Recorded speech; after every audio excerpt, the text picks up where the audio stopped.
solito non accetto mai quasi tutte le richieste d'amicizia.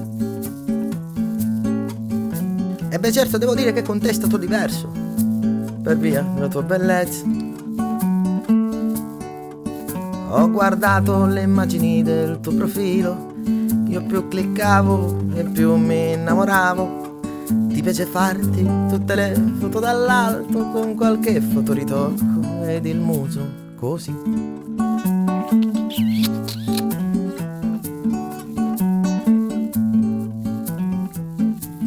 Ma poi ho letto lavora presso ospedale. Beh certo ci credo poverina, sarà per via di quella paralisi facciale. Ti ho scritto mi dispiace come commento, ma tu hai messo mi piace ed io tutto contento. Poi è iniziato l'amore, il nostro amore,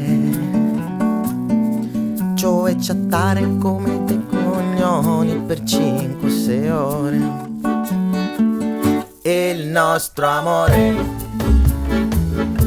è un social network, nato, vissuto e morto, tutto su Facebook.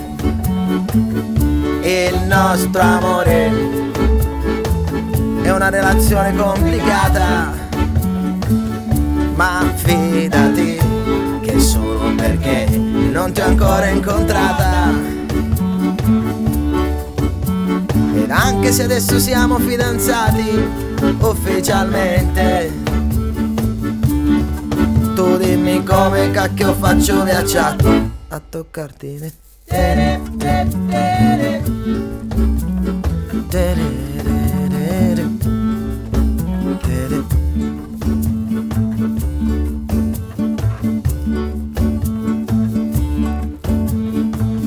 Ma poi un giorno finalmente ho pubblicato la foto dei miei calli alla mano. Ti ho taggato ma hai scritto sì, mi sa che è il caso che usciamo. Ma all'appuntamento tu non sei venuta ed una vecchia signora accanto a me si è seduta. Mi ha detto ciao, buonasera, sono io. Ma io chi?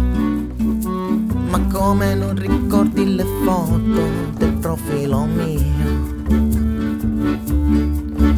Era lei. Io mi son preso uno shock. Gli ho detto tu non sei una ragazza ma un genio del Photoshop. Il nostro amore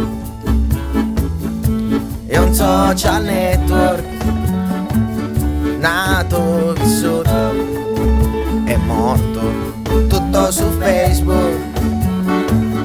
Il nostro amore è una relazione complicata, ancora di più adesso che ti ho incontrata. Il nostro amore è una tastiera, beh, un po' appiccicosa, tu sai perché, lo faccio ogni sera.